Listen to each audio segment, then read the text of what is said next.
Hey everybody, welcome to Unit 2, Chapter 8, Commerce and Culture, 500 to 1500. This is assignment 1 for you, where you're going to be reading pages 333 through 335 and answering only questions 1 and 2. And if you're upset about homework, so is he. Gum just keeps going and going. A couple of words I'd like you to look for tonight as you're reading is monopolize, which is total control of something, and that is on page 334. And if we watch this guy thinking he has total control of this plane, he is wrong. Shame when you throw it at your son. Next is consumption, which is to use a resource. That's also on page 334. And this is not how you use a resource like oil to change your vehicle. You can't just dump it on things. I mean, I guess you can, but I don't know what you're accomplishing. And lastly is commerce, which is the act of buying and selling, also on page 334. And I don't think this is how buying things online works. You don't just throw your money into the drive on the side. Even flattening it out probably doesn't work. So I will catch you back here for some question support for questions 1 and 2. So I'll join you on page 333. Forget compass readings, camel caravans, and disorienting, potentially deadly jeep journeys through the world's most fabled and forbidding desert. Soon it will be possible to take a leisurely drive along a paved 2-lane highway from the spot where Europe kisses the tip of this continent into the heart of sub-Saharan Africa. That's the idea, anyway.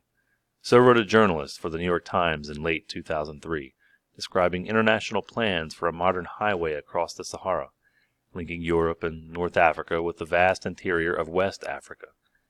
Such a road, its advocates hoped, would not only promote tourism, trade, and economic growth, but also provide an alternative route for the West African Muslims making the pilgrimage to Mecca.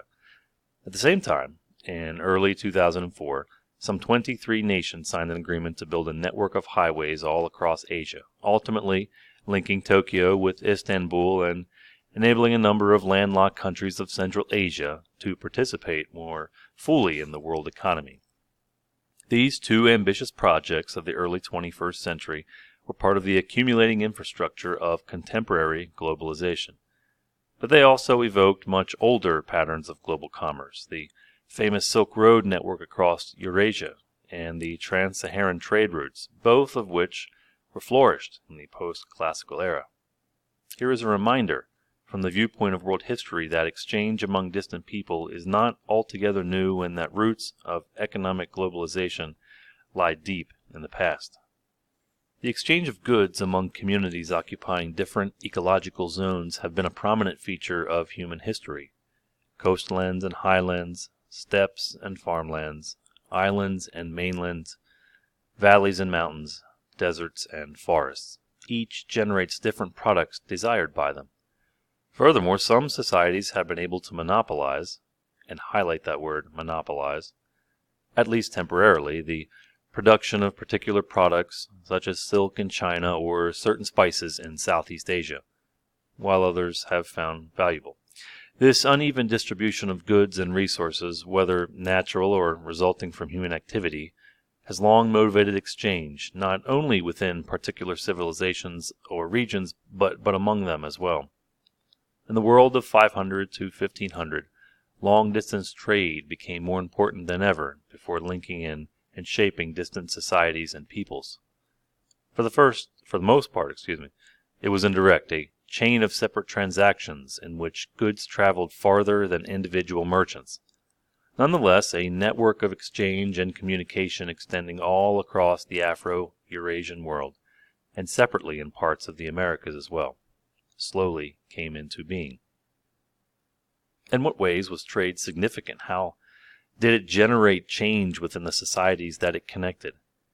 Well, economically speaking, it often altered consumption, and highlight that word, consumption, enabling West Africans, for example, to import scarce salt necessary for human diets and useful for seasoning and preserving food, from distant mines in the Sahara in exchange for the gold of their region. Trade also affected the day-to-day working lives of many people, encouraging them to specialize in producing particular products for sale in distant markets, rather than for use in their own communities. Trade, in short, diminished the economic self-sufficiency of local societies. Trade shaped the structure of those societies as well. Traders often became a distant social group, viewed with suspicion by others because of their impulse to accumulate wealth without actually producing anything themselves. In some societies, traders became a means of social mobility, as Chinese merchants, for example, were able to purchase landed estates and establish themselves within the gentry class.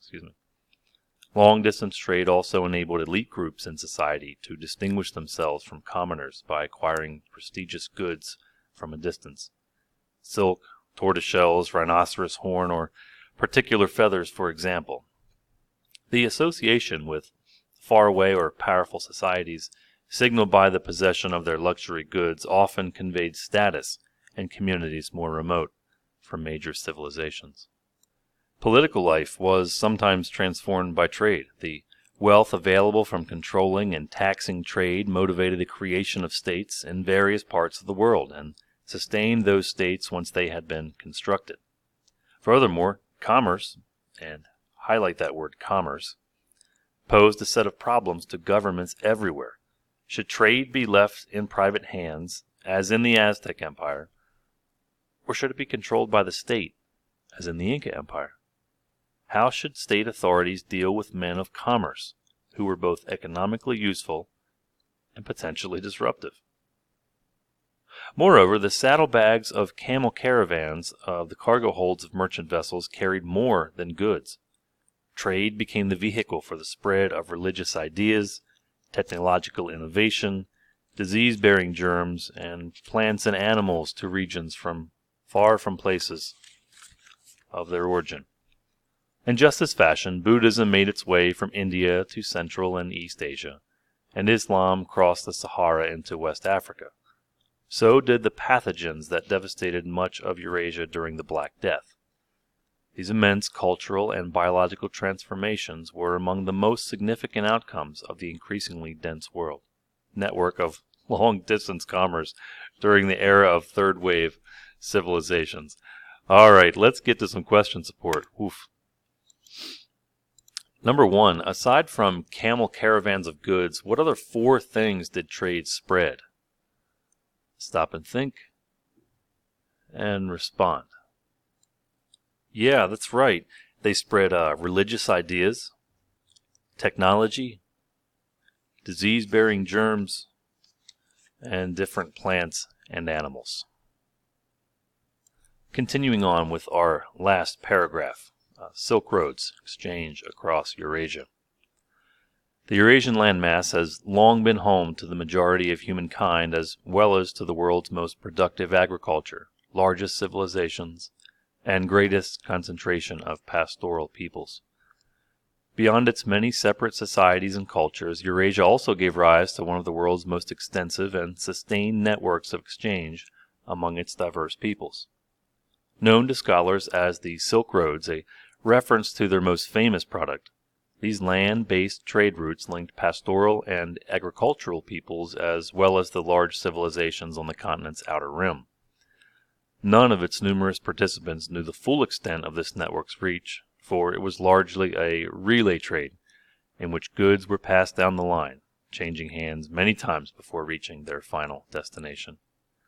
Nonetheless, the Silk Roads provide a certain unity and coherence to Eurasian history, alongside the distinct stories of its separate civilizations and people. Okay, question 2. Describe the Eurasian landmass of the Silk Road. Stop and think and respond. Yeah, that's right. This question was wide open. Almost everything in this paragraph could be important, but I'll just pull the top part out. They had the world's most productive run of agriculture, largest civilizations, and largest amounts of pastoral people, meaning nomads. So any of those 3 would work fine for me. And if you're done that, then you're done with tonight's assignment. Have a great night. See you tomorrow. Bye-bye.